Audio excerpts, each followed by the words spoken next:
My ex-husband showed up at my parents' house. Could you please pack up and leave right away? Excuse me? Ignoring my stunned silence, my ex-husband continued. My wife is pregnant. It's your sister. That's right. My ex-husband left me for my sister 5 years ago. For the sake of the baby, we want to set up a good educational environment. We can make much better use of this house than a lifelong single like you. You're infertile and nobody needs you. You get it? Stop making a fuss and just go. I sighed and shook my head. Impossible. What? You... seriously? Don't you know who lives in this house now? Immediately after that, a large figure appeared from behind me. The moment my ex-husband saw it, he turned pale and began to tremble. Why? My name is Catherine, an office worker who turned 35 this year. Thankfully, it seems that I am somewhat valued in my company, and among my peers, I have managed to make a decent progression in my career. Although I am leading a steady life now, it was not without many twists and turns.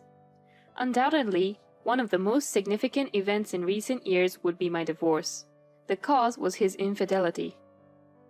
5 years ago, my then-husband, David, ran off with another woman.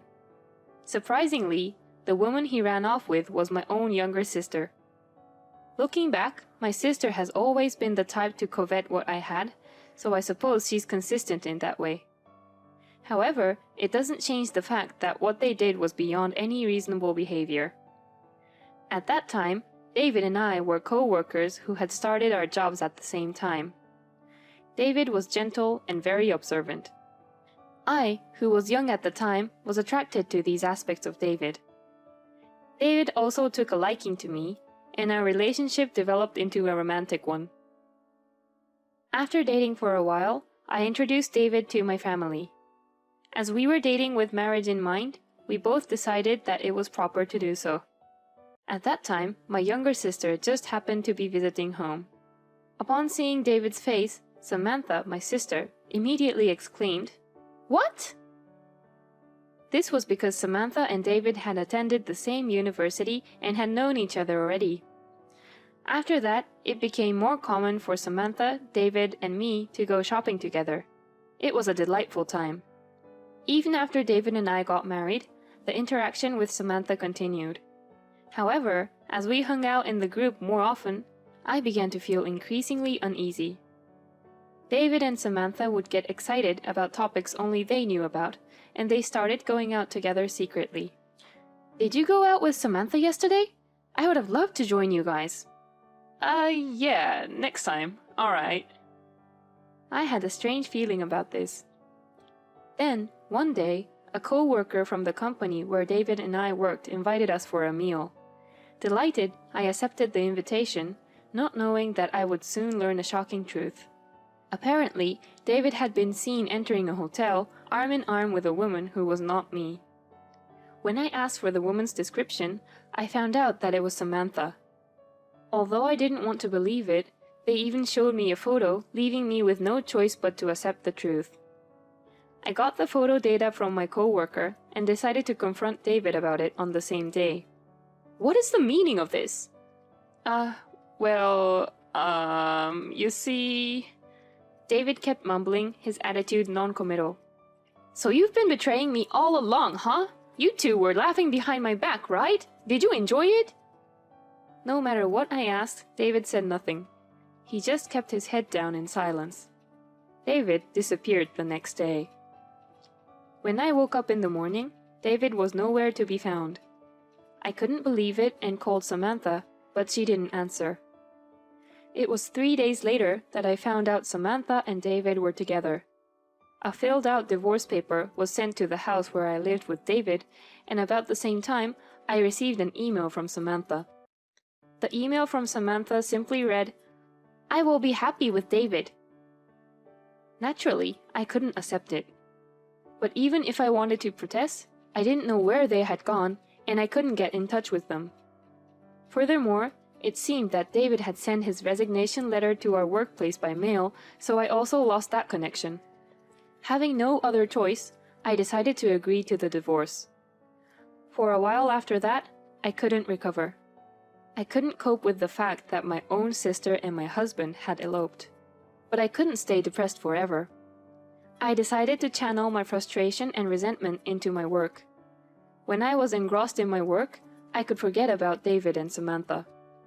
That strategy worked, and my contribution to the company was recognized, and I was given a position. I was blessed with new relationships, and 5 years after Samantha and David eloped, I can say that I am leading a successful life. One day, something happened. That day was a day off from work, so I woke up later than usual. Thinking I needed to make breakfast, I got up from bed when my smartphone, which I had placed by my pillow, rang. It was a phone call. The screen showed it was an unknown number. I usually wouldn't answer, but maybe because I had just woken up, I impulsively answered. Hello? Who is this? Ah, Catherine! Long time no see. It's me, David. How have you been? I'm glad you're still using this phone number. To my surprise, the one who called was my ex-husband, David. I was so surprised that I almost slipped off the bed. What? David? Why?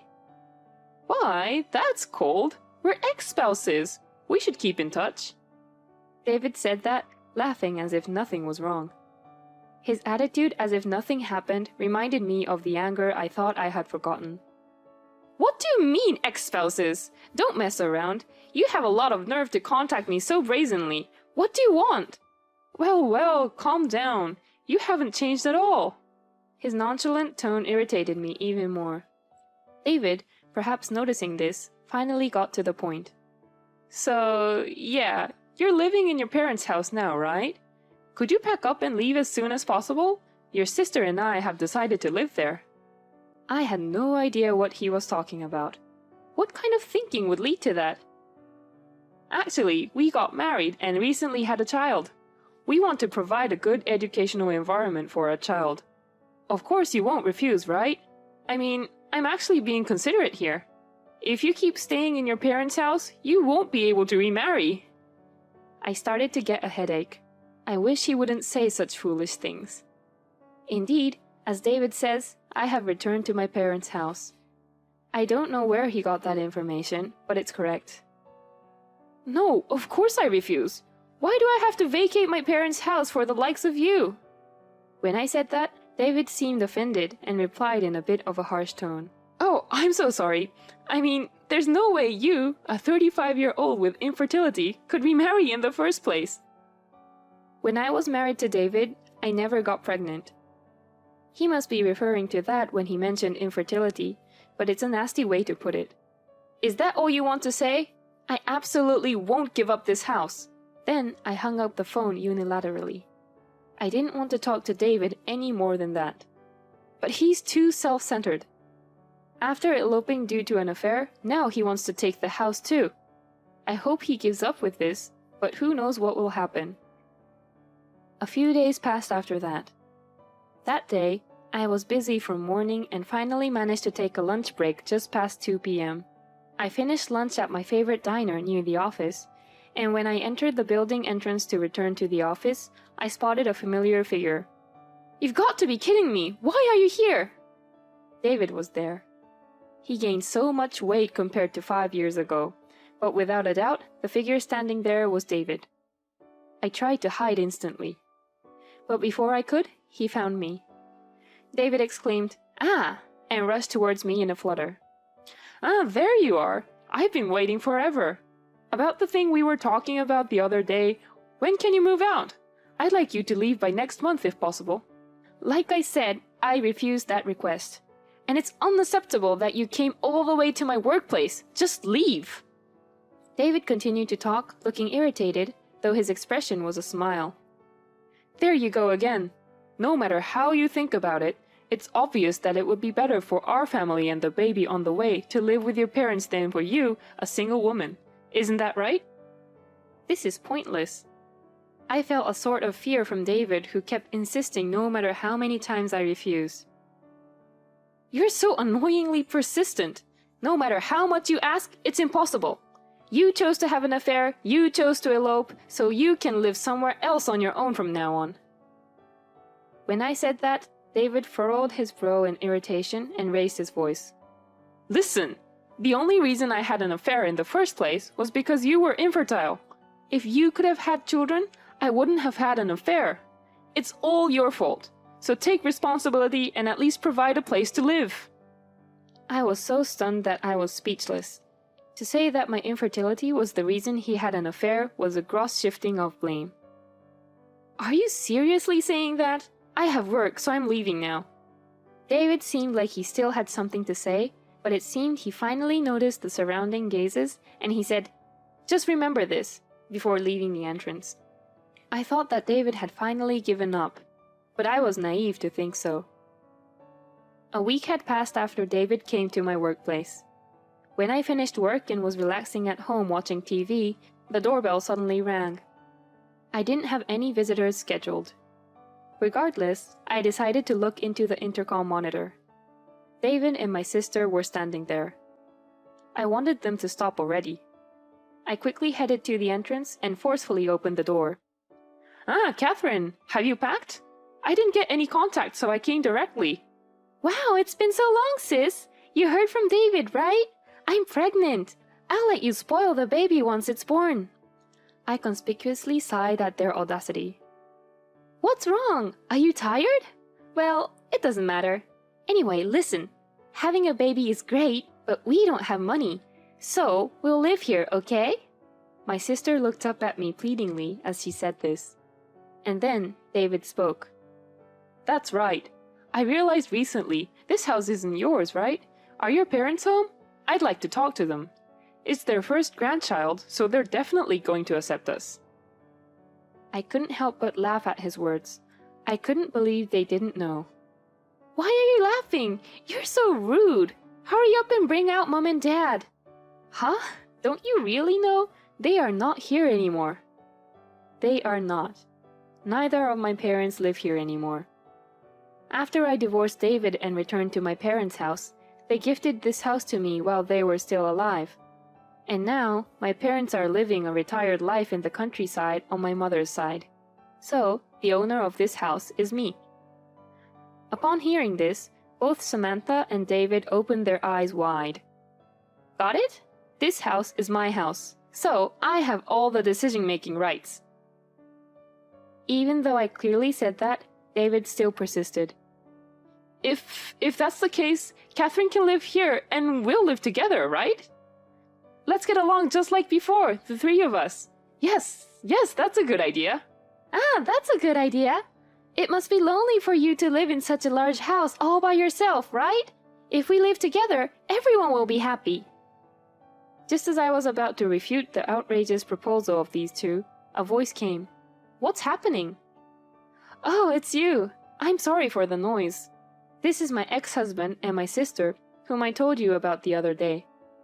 The one who addressed me was my current husband, and in his arms was our daughter.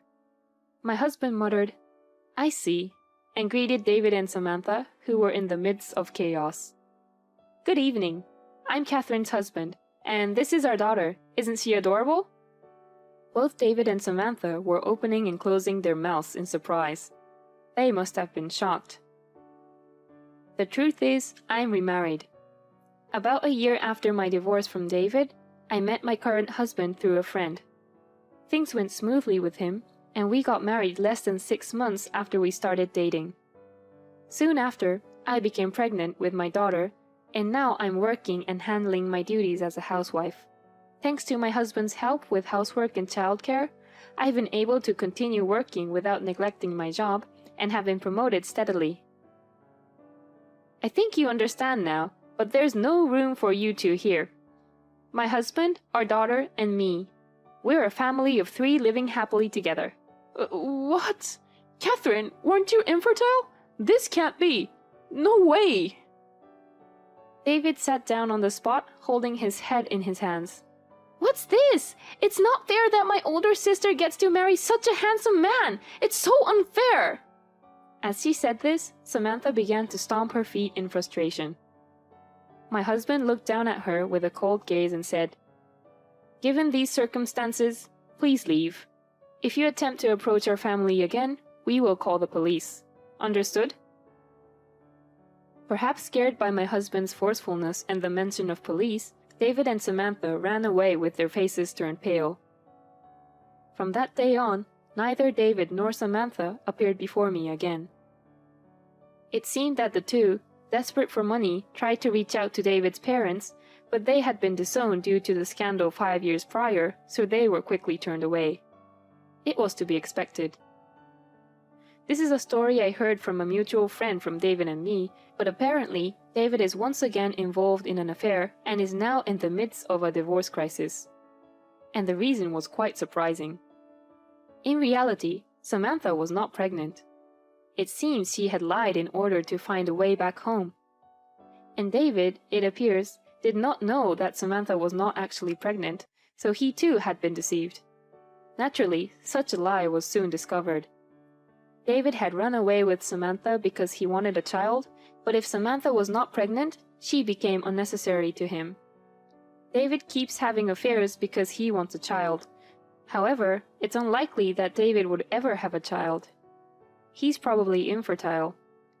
I'm not a doctor, so I can't say for sure, but considering the circumstances, it seems highly likely. I wonder when David will realize. Or maybe he's finally realized. In any case, it's no longer my concern. One day, I received a letter from David. I was perplexed but decided to check the contents with my husband just in case. The letter was filled with things like, I was diagnosed as infertile when I went to the hospital for an examination, and I regret running away 5 years ago. It also stated that he wanted to start over with me. Of course, I ignored the letter. My husband, in a fit of anger, tore the letter to shreds. Whether he gave up on reconciliation because he didn't get a response, or he didn't expect a response from the start, no more letters came from David. He was a selfish and pathetic man to the very end. I should forget about a man like that and live my own life. Now, I'm living with a kind and considerate husband, and my precious daughter who's growing cuter day by day. I'll do anything to protect this happiness I've finally grasped. I swore that to myself.